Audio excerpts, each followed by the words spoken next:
Good morning students. நம்ம இன்னைக்கு discuss பண்ண போற சாப்டர் டெசிமல்ஸ். எக்ஸசைஸ் 8.6 சால்வ் பண்றதுக்கு தேவையான கான்செப்ட் என்ன அப்படின்றத நம்ம இந்த கிளாஸ்ல வந்து பார்க்க போறோம். சரிங்களா? சோ இந்த கிளாஸ்ல நம்ம வந்து பார்க்க போறது அதாவது சப்ட்ராக்ஷன் ஆபரேஷன் எப்படி டெசிமல்ல கேரி அவுட் பண்றது அப்படின்றத பத்தி தான் நம்ம வந்து பார்க்க போறோம். சரிங்களா? சோ டெசிமல்ஸ்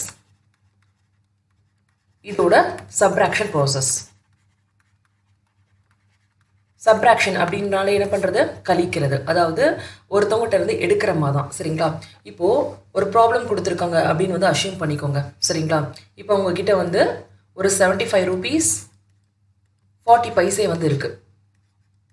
இப்போது இதில் வந்து நீங்கள் வந்து 30 rupees 20 paise வந்து உங்கள் ஃப்ரெண்ட்க்கு வந்து கொடுத்துட்றீங்க.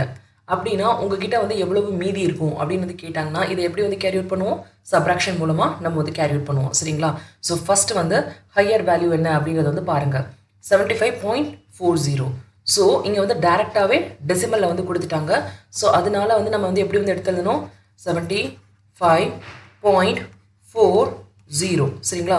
ஸோ இந்த 5 இருக்க பிளேஸ் வந்து பார்த்தீங்கன்னா ஒன்ஸ், 7 இருக்க பிளேஸ் வந்து டென்ஸ், 4 இருக்க பிளேஸ் வந்து பார்த்தீங்கன்னா 10th அண்ட் 0 இருக்க பிளேஸ் வந்து 100. ஸோ இதே மாதிரி 30.20 எடுத்து கரஸ்பாண்டிங்காக வந்து எடுத்து எழுதுங்க.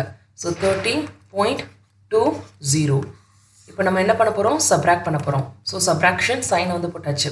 சரிங்களா? ஸோ ஃபஸ்ட்டு வந்து எதுலேருந்து ஸ்டார்ட் பண்ணணும்? இதுவும் வந்து அடிஷன் மாதிரி தான், ஃப்ரம் ரைட் டு லெஃப்ட். சரிங்களா? ஸோ இங்கே வந்து பார்த்தீங்கன்னா 0 இருக்குது, இங்கேயும் 0 இருக்குது. 0 - 0 is 0. 4 - 2 is 2. டெசிமல் கொடுத்துருக்காங்களா, அதே மாதிரி இங்கே டெசிமல் பிளேஸ் பண்ணிடுங்க. அடுத்து 5 - 0 is 5. 7 - 3 is 4. ஸோ உங்ககிட்ட வந்து எவ்வளோ வந்து பாக்கி வந்திருக்கு? அதாவது rupees 45.20. சரிங்களா? ஸோ இதுதான் நம்மக்கிட்ட இருக்க பாக்கி பைசா. ஓகேங்களா? ஸோ இந்த மாதிரி தான் சப்ட்ராக்ஷன் வந்து எக்ஸசைஸ் ப்ராப்ளம்லையும் நம்ம வந்து கேரி அவுட் பண்ணணும். ஓகேங்களா?